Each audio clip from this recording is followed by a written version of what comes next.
Okay, so let's talk about an Obol for Charon. Now, this episode, when they announced it, I mispronounced it Charon. And I'm saying to myself, please don't tell me we're going to go to the planet with the half black and half white people. It's already been established that humans haven't seen them. I remember reading a Star Trek novel in the 90s where they went back in time. So I believe it was one of those 4-parters that crossed over from TOS, TNG, Deep Space Nine, and Voyager. The Invasion. I believe it was one of the Invasion books that they went back in time to visit Charon when all the political upheaval was going on. Upheaval. But we don't. Beyond that, I can't remember anything else. So I was hoping that it wouldn't do this because that would totally break my spirit but it didn't. Had nothing to do. It was Charon, right? Yes. So this is not spelled the same way as the planet Charon from Let That Be Your Last Battlefield. So in this case, it's Charon, Charon, which we know, and in the whole title, Obol for Charon, comes from Greek mythology. Mm-hmm. The Obol was the coin that you put in Charon was the creature that would carry the dead across the river Styx. Now, first of all, I have to say Charon it's been referred to on Discovery. In season 1, that was the name of Giorgio's ship in the Mirror Universe. Mm-hmm. So that made me think this episode is going to revisit, Captain Giorgio, but no, it didn't have anything to do that. They're just using the same, Greek mythology reference, but it's a completely different thing here. But isn't that great? We both on different lines got tricked by the title. Yes. And I just want to say it because I looked up the pronunciation, it is Charon in this case. And there is, one of the moons, I think it's one of Pluto's moons that's named, it's also named after that character from Greek mythology, but for the moon, they pronounce it Charon. Mm-hmm. They do pronounce it Charon there, but anytime it refers to the character in Greek mythology, it's pronounced Charon. Okay, got that. Okay. Now to the episode, okay? So it was the one where they had the sphere that was like 10,000 years old, 100,000 years, something. It was, so, but we don't know at first that it's a being. We don't know that it's alive. We just think that was it about to go nova, about to implode? It was, and that the Discovery went there because, of course, there was another Red Angel sighting. Mm-hmm. That's what they're doing this season. So this thread is continuous throughout the series, which is pretty cool because it keeps us on our toes and we're always looking for what could it be? We're still trying to figure out who or what the Red Angel is. Even if the focus of the episode isn't about that, it's still there. Yes, and so this was also the episode where we learn more about Saru. When he goes through that, all the Kelpians go through that phase, which is, I believe they call the Vaharal. Mm-hmm. First of all, the doctor on Discovery, the doctor knew nothing really physiological about the Kelpians. Which really seems strange for a doctor in Starfleet. Yeah, that was pretty odd. But you roll with it. Maybe it's just her. Because every time we've seen doctors in Starfleet, oftentimes they'll even have a specialist that focuses on xenobiology. Yeah. Even if Saru is the first and only Kelpian in Starfleet, he has to have. He's been in Starfleet long enough that doctors have examined him, done physicals, so he would have his own medical records that the Discovery doctor should be familiar with. But we'll roll with it. Okay. Yeah. But the part that we wouldn't have expected her to know was that because Saru probably wouldn't have told anyone that when the Kelpians go through this phase where they are about to die and then they lose their ganglia, or actually he asked Michael Burnham to cut off his ganglia. Because that's what he was taught to do. Yes. You can only go by your past experience because none of them have ever gone past that point without the ganglia being cut off. That whole procedure of getting ready for death. Yes. She was just too much his friend to cut off a part of him, and then she finds out that they withered away anyway. And then Saru still survived, and now he no longer has any fear, like he had been living his whole life in fear because that was the nature of his being. So we find out more about him and about how his whole history of his race had been a lie. It reminds me of Logan's Run Totally Logan's Run. Like, wait a second. You mean this jewel in my hand? It doesn't mean that I have to die if I buck the trend? Isn't it amazing? I don't have to die, and I thought I was going to have to die at a certain time. I love Logan's Run, so this parallel was excellent. I like that now his eyes are opened. His chemistry actually changed. And it was also similar to the episode of TNG. Was it Cost of Living?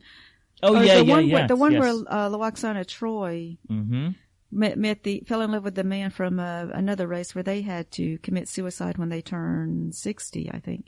Mm-hmm. It was kind of like that, a ritual suicide thing, which we did kind of see with Saru's race in that Discovery short. It almost did look like a ritual suicide. At a certain point, they are just taken up by the Ba'ul. Mm-hmm. And so we had that with Saru, and then the other thing with the planet, and we find out that this planet the big orb is actually alive, and it wanted to be remembered. It knew it was dying, and so it left all of its memory, its records with Discovery.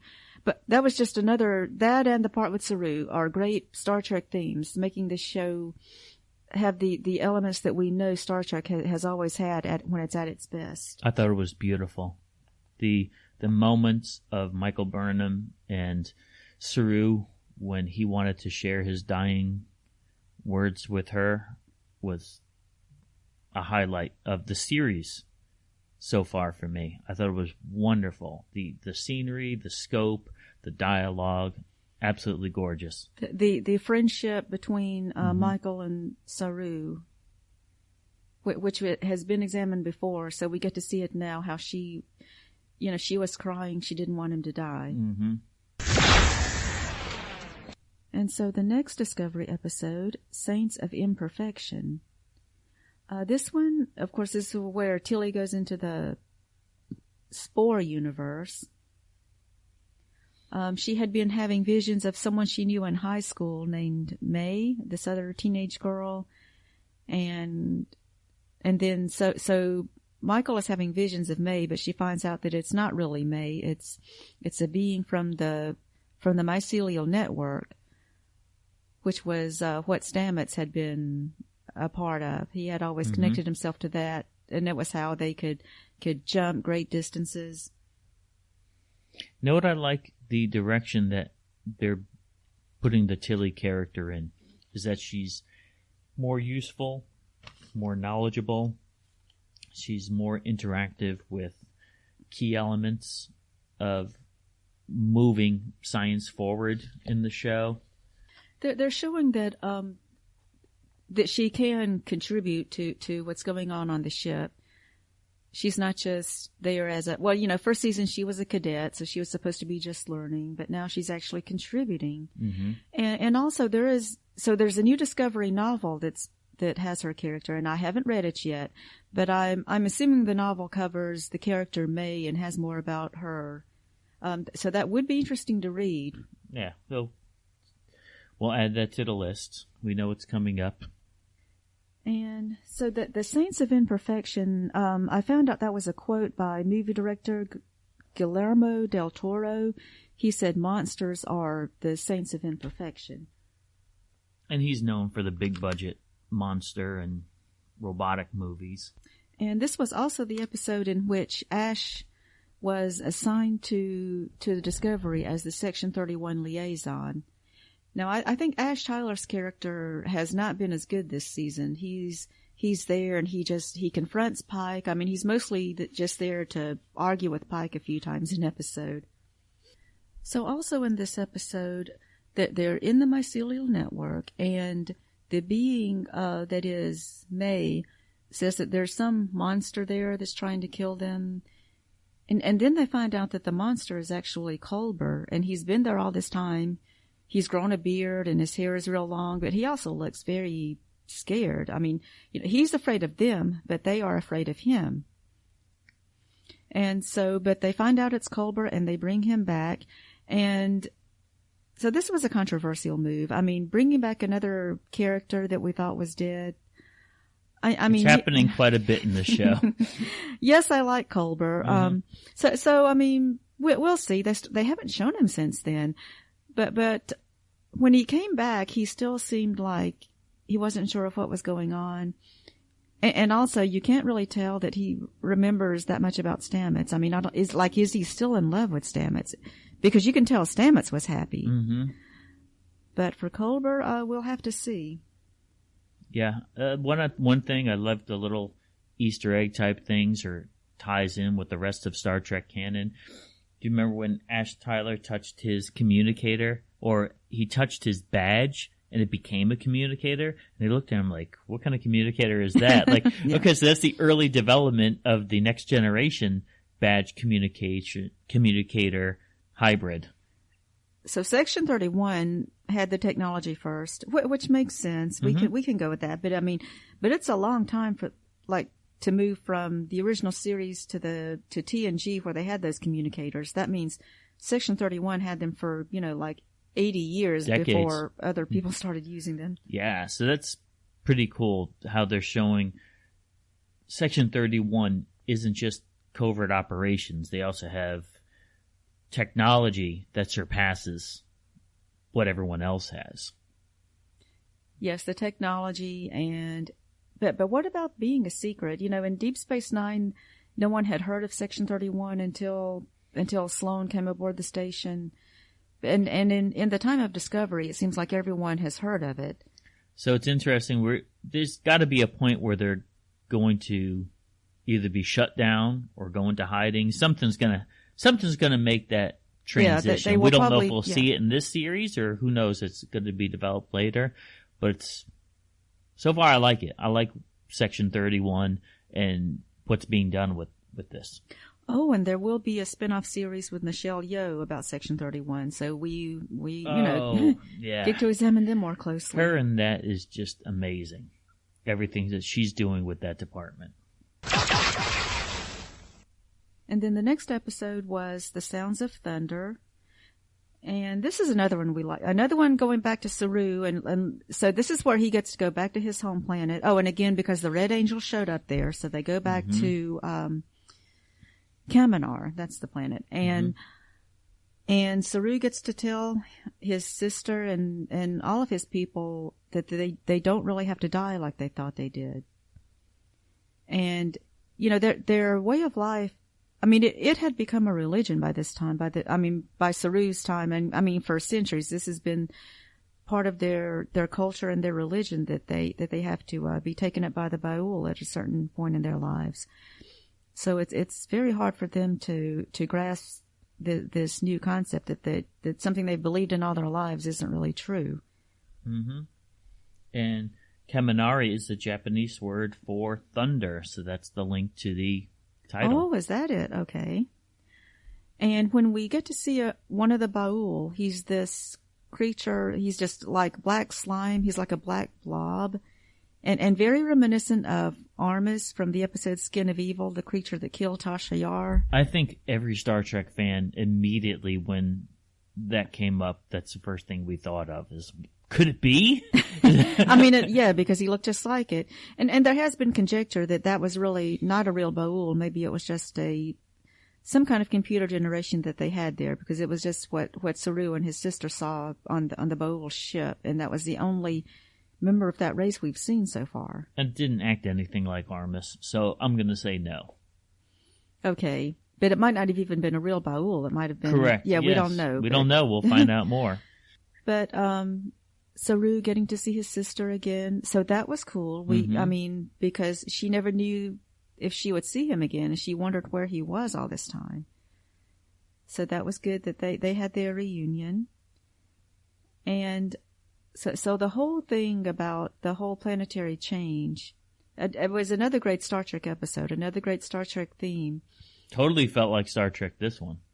I enjoyed it, especially the dialogue between Captain Pike and Saru of whether you should go down to the planet or not, the interactions. Oh, the way Saru was so much more confident and actually stood up and argued with the captain. Yes, I mean, it's all of a sudden now he's free from...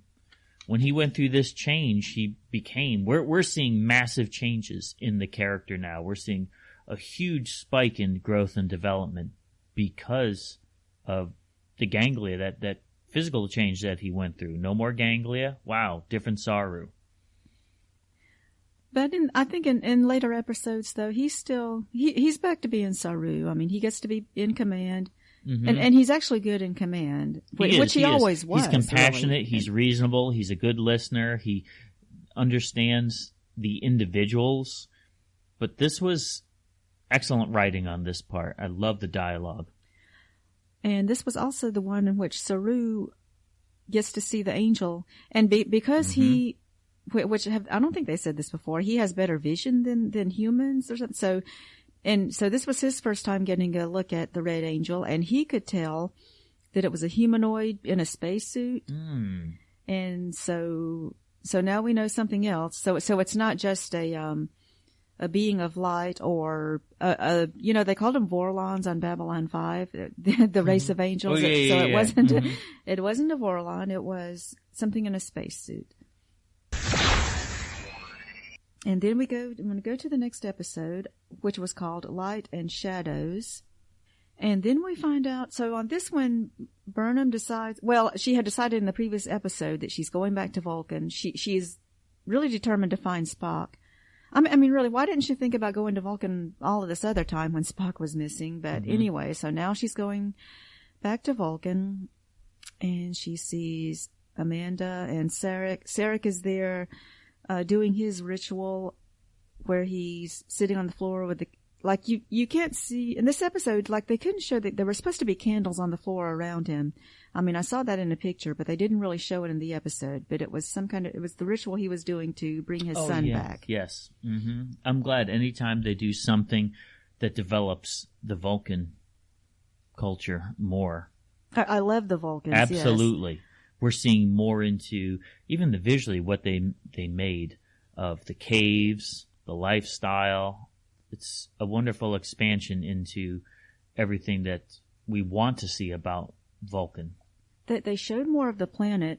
One thing is they showed rain on the planet, and it looked like they had red trees there, and I mean, I always thought the Vulcan was a desert planet. I'm not sure they actually said that on the show, but it's something that's been passed down in the novels and other places. But of course, even in the desert, it does rain. It's just that the deserts have less rain than other places. So you could still make it fit. The fact that it had the foliage and the rain, even though we still think of it as a desert planet. Yeah, just like Earth, there's going to be different landscapes. Or different, yeah, it could be like desert in one place and a rainforest in another place. Yeah. Excellent job. This is the first time we actually got to see Ethan Peck as Spock. Yes, and even then, it was disappointing because he was incoherent and he was just babbling, and they're like, oh man, I mean, I want to hear Spock say what's been going on. And he's still not doing that. So it's not the Spock that we're familiar with.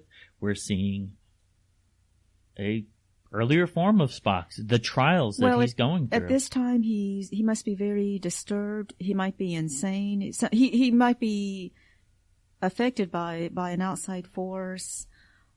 It's like he's very focused on the Red Angel.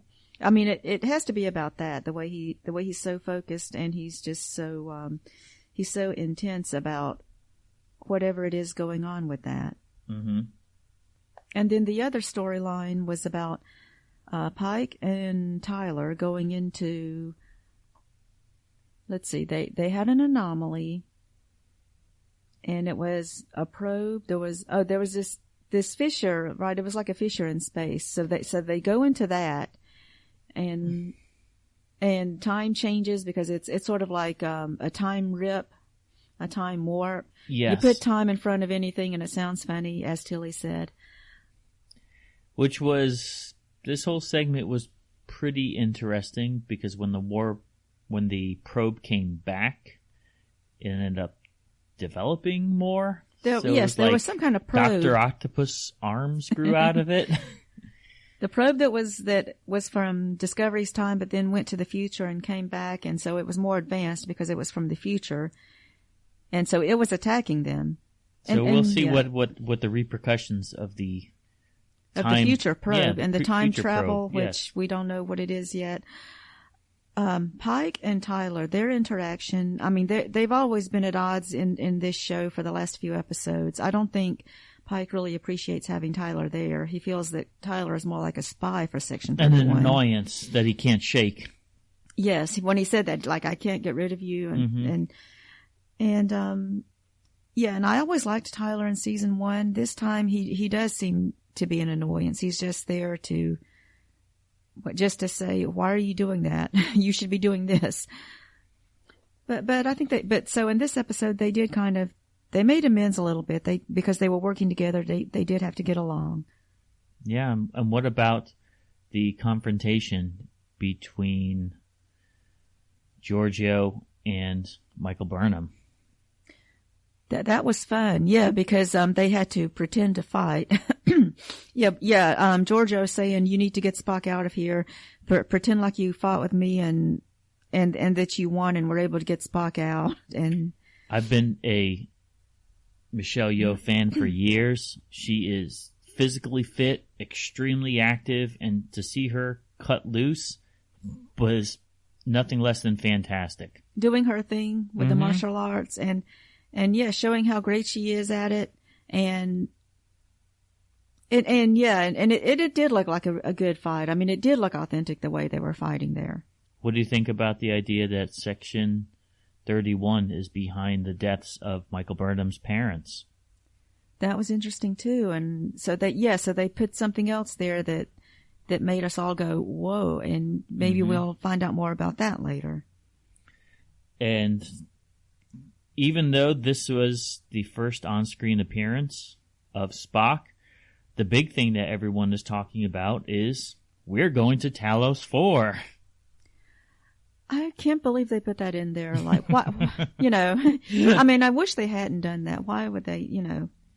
Yeah, we're going back to. They desperately want to tie in TOS with this series. Okay, so as mentioned before, and according to the timeline, Pike and the Enterprise have already been to Talos 4, so that the episode "The Cage" has already happened by this time on Discovery. But now I think they're trying to say it hasn't. I'm not getting it. We will see. I mean, it could all be an illusion, since the Telosians can cause illusions. Maybe, Yeah. That could affect because I was whatever under the happens. impression, because his hair is grayer too. I thought that this took place after the Cage, because he looks older. So, but the uniforms still have a black collar on it, whereas in No Man Gone Before, Kirk had a yellow turtleneck. So, I mean, the timeline to me is still kind of fuzzy. As much as I try and figure it out, I'm still not seeing the true links, but we'll roll with it. Hey, we're big collectors of Star Trek memorabilia, vintage Star Trek memorabilia especially. We have all the FOSSA books and box sets and everything, and that was a highlight for us, in that the numbers for the coordinates of Talos were taken from the FOSSA book, The Federation. What'd you think about that? That was cool. So they're tying it into one of these old books that a lot of the fans have, because it's just something that people collected over the years. So we're looking on page 31 of the Federation, a handbook of information on the United Federation of Planets. This was published in 1986, and there's a breakdown: Federation planetary systems, inhabited world. So when we look up Talos 4, the system name is Talos. The location is 7.49 south by 1.48 east. Race, non-human. Population, 0.01. Status, quarantine. Profile, X. So those coordinates, 749,148, they were actually spoken of in the show. So on the show, those coordinates, they actually got them from the FOSSA book, and that's great. They're tying in something that the FOSSA book is not considered canon. So now they've made. But guess that what? part When we of were it. growing up, it was canon. We looked at those FOSSA books and just said, "This is it. This is the Romulan symbol. This is the the Gorns. They developed the Gorns more. They developed the Andorians more. They developed the Romulans more. They had the whole concept of the triangle. When you look at the maps, they rounded out the Star Trek universe because we were hungry for more. And John F. I got Ford a lot was from involved. The novels, yes, John F. Ford developed more of the Klingons with the Fossa books. So that's great that they put in some kind of retro Easter egg for us nerds. I thought it interesting that the coordinates, when you read it from the book, they had south and east, like in space. You're still going to have or earthbound, two-dimensional coordinates, but the book says that they're using it in reference to the location of Earth. That's how they made those coordinates. And they actually said something on the episode. It was something like 729 Mark 38 or 28. That's right. They do use the word Mark in it. So when you look at the map on the early pages 20 to 23, as an overview map, so you can see the vantage point of, yes, we understand that there's 3 dimensions in space, but if you were to lay it down, what would it be? And Earth, the solar system, the Sol system would be in the center, and we see that Talos is actually not too far from Rigel, as well as the border of the Klingon Empire. So, hey, Discovery's been a fun ride so far. I really think the last episode was not as good. It was probably my least favorite, just because it wasn't a complete story. Mm-hmm. Yeah, it was a setup for something else. Or because Spock was so disappointing because he's this babbling, incoherent Spock right now. But we look forward to next week. Thanks for listening. Make sure you hit that subscribe button and join our Facebook group. Live long and may the Force be with you. Nanu Nanu.